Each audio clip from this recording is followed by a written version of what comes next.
ఏదైనా మోడీ మేనియానే. అమెరికా యాత్రలో నరేంద్రుడు వేస్తోన్న ప్రతి అడుగు చరిత్రాత్మక ఘట్టంగా నిలిచిపోతోంది. ఆయన నోటి నుంచి వచ్చే ప్రతి మాట ఓ మంత్రమై భారతీయులను కట్టిపడేస్తోంది. అలనాడెప్పుడో తన స్పీచ్తో ప్రపంచాన్ని ఊగించిన వివేకానందుణ్ణి తలపిస్తూ మోడీ ప్రసంగాలు ఇండియన్లను ఉర్రూతలూగిస్తున్నాయి. అమెరికన్లను సైతం ఆకట్టుకుంటున్నాయి. ఎందరో ప్రధానులు మరెందరో నేతలు అమెరికా వెళ్ళొచ్చినా మోడీ సృష్టించిన సంచలనాలతో పోలిస్తే ఆ యాత్రలు ప్రసంగాలు నామమాత్రమే. నమో ది స్పీచ్ మంత్రముగ్ధమే.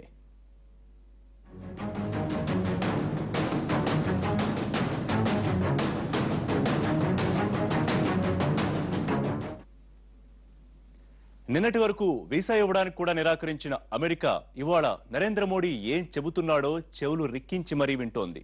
ఇప్పటిదాకా అమెరికాకు మనం సేవకులం అన్న ఫీలింగ్ లో ఉన్న భారత యువత ఇప్పుడు సగర్వంగా తలెత్తి చూస్తోంది.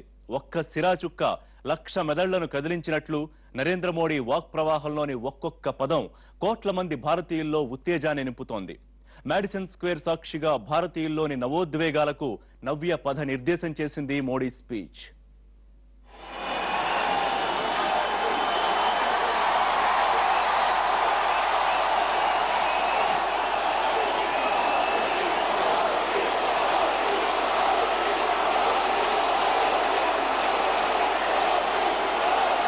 ఒక ప్రధాని ప్రసంగం కోసం భారతీయులు ఇంతగా ఎదురు చూసిన సందర్భాలు చరిత్రలోనే లేవు. మోడీ అమెరికా ప్రయాణం ఫిక్స్ అయింది మొదలు అడుగడుగునా సంచలనమే. ఆయనపై ఉన్న వివాదాలు నిషేధాలు పటాపంచలై అగ్రరాజ్యం సైతం రారమ్మంటూ రెడ్ కార్పెట్ పరిచిన తర్వాత సప్త సముద్రాల ఆవల మోడీ వేసే ప్రతి అడుగు ఒక విశేషమైపోయింది. ఐక్యరాజ్య సమితిలో హిందీ ప్రసంగంతో భారతీయతను తట్టిలేపిన మోడీ మాడిసన్ స్క్వేర్ స్పీచ్ తో దాన్ని తారస్థాయికి చేర్చారు. भारत माता की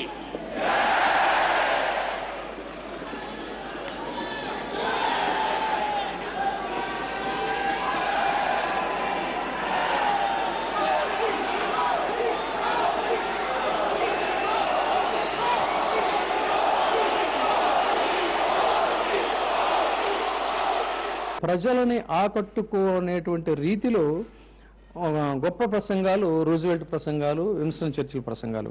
అలాగే వ్యూహంలో కూడా అద్భుతమైనటువంటి వ్యూహాలను రచించడంలో కూడా వాళ్ళకి వాళ్లే సాటి.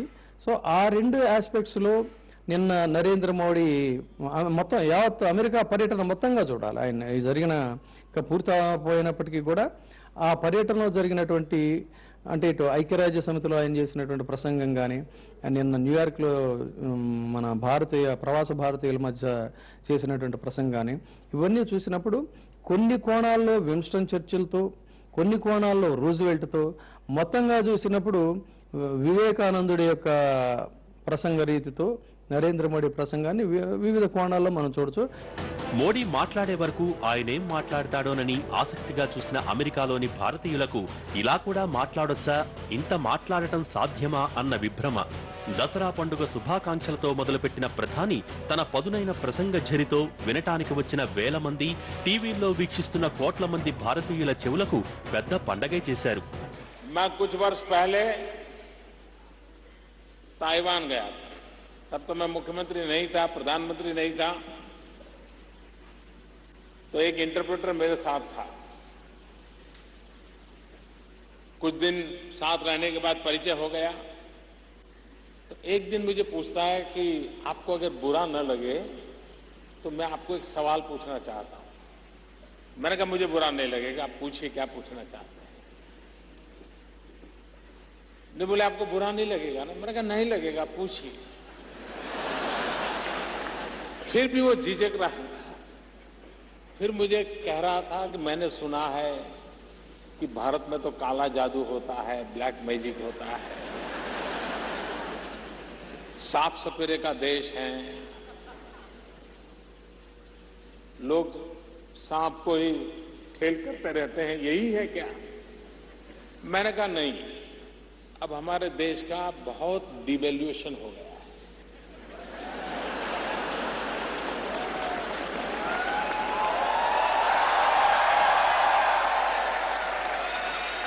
मैंने कहा हमारे पूर्वज तो सांप के साथ खेलते थे, लेकिन हम माउस के साथ खेलते हैं.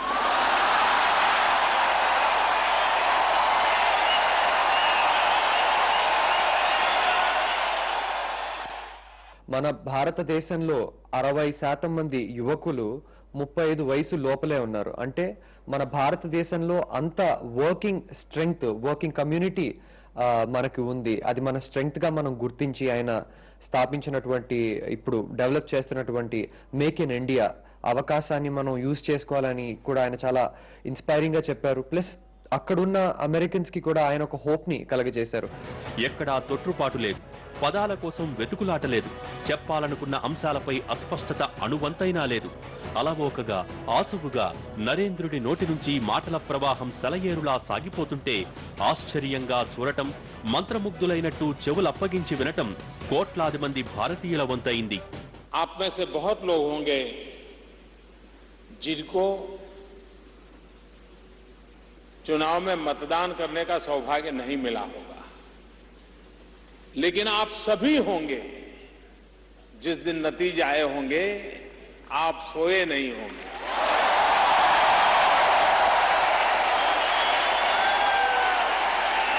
यहां एक भी व्यक्ति ऐसा नहीं होगा जो उस रात सोया पाया.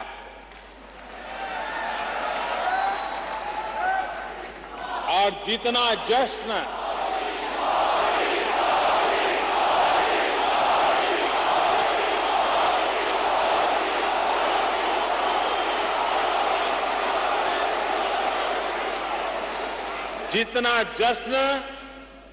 हिंदुस्तान मना रहा था, उससे भी कई गुना ज्यादा जश्न दुनिया भर में फैला हुआ भारतीय समाज मना रहा था.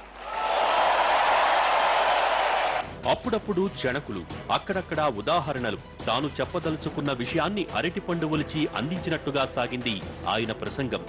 అందరినీ పరికించి చూస్తూ మాడిసన్ స్క్వేర్ మూలమూలలా దృష్టి సారిస్తూ వినటానికి వచ్చిన ప్రతి ఒక్కరి కళ్లల్లోకి చూస్తూ మోడీ ఆ విషయం తమకే చెబుతున్నాడని ఫీల్ అయ్యేలా ఆయన హావభావాలు సాగాయి.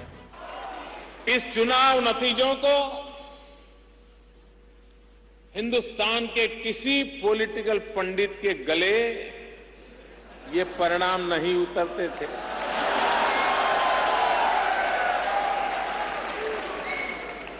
ओपिनियन मेकर्स भी ओपिनियन बनाने में असफल रहे. हिंदुस्तान के गांव, गरीब, अनपढ़ लोगों ने ओपिनियन मेकर का ओपिनियन बना दिया. ఇట్స్ అన్ అమేజింగ్ అండి. And he knows how to attract people అండి. మన పీపుల్ని ఎలా అట్రాక్ట్ చేయాలనే తెలుసు అండి. ఎన్నో ఇప్పుడు మాట్లాడుతున్నప్పుడే జోక్స్ చేస్తాము, జోకులతో సహా మాట్లాడతాము, అలానే ఎంటర్టైన్మెంట్ కూడా చేస్తాము. అలానే ఆ ఎంటర్టైన్మెంట్లో కూడా ఒక డిఫరెంట్గా ఎంటర్టైన్ చేస్తాము. అలానే అంటే ఇంట్రెస్ట్ కలిగిస్తామండి. అట్రాక్ట్ చేసాడండి పీపుల్ని. వాళ్ళకి ఏం కావాలో అది డెలివరీ చేశాడండి స్పీచ్లో. ఎక్కడో సప్త సముద్రాల అవతల ఉన్న అమెరికా అనే అగ్రరాజ్యానికి సేవ చేయటానికి వచ్చామని, మనం కేవలం సేవకులమే అనే భావనలో ఉన్న చాలా మంది భారతీయులలో తన ప్రసంగంతో కొత్త ఆశలు పుట్టించారు మోడీ. మనం ఎవరికన్నా తక్కువోళ్లం కాదని, ఇంకా చెప్పాలంటే మనం చాలా గొప్పవాళ్లమని అమెరికాలో ఉంటున్న దాదాపు 30 లక్షల మందిలో ఆత్మవిశ్వాసాన్ని నింపగలిగారు మోడీ. और मैं आपको विश्वास दिलाता हूं, हिंदुस्तान में आपने मुझे जो दायित्व दिया है, देशवासियों ने जो दायित्व दिया है, हम ऐसा कभी कुछ भी नहीं करेंगे जिसके कारण आपको नीचा देखने की नौबत आए.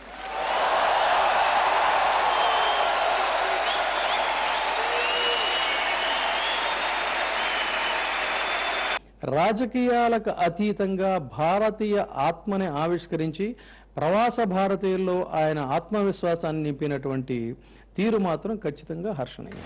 సుదీర్ఘ ప్రసంగాలు, అందున ఉర్రూతలూగించే పదాల ప్రవాహాలు, కళ్ళు మూసుకుని కవితా ధోరణితో శ్రోతలను మంత్రించే మాటల సలయేటి సవ్వడులను ఎరుగని ఇంటర్నెట్ యుగపు యువతకు నరేంద్ర మోడీ ప్రసంగం కొత్తగా వింతగా అనిపించింది. ఎదుటివారిని ఇలా ఇంత బాగా ఆకట్టుకోవచ్చా అన్న అబ్బురాన్ని మిగిల్చింది. ముఖ్యంగా యువతరానికి మోడీ ప్రసంగం వారిలో 1000 వోల్టుల విద్యుత్తును నింపినట్టయింది. भारत के पास वो सामर्थ्य है वो संभावनाएं हैं और अब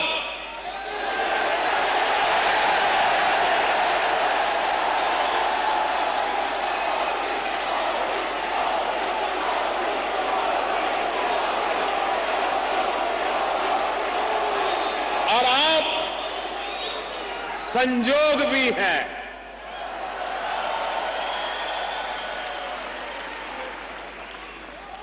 और इसलिए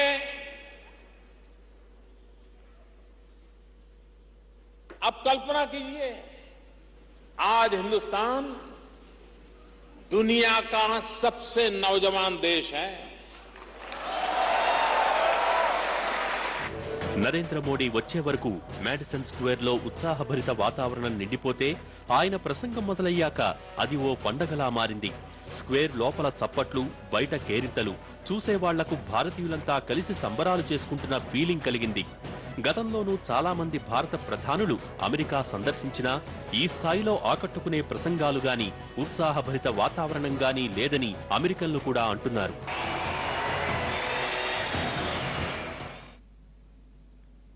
స్టోరీ బోర్డ్ లో షార్ట్ బ్రేక్ తీసుకుందాం.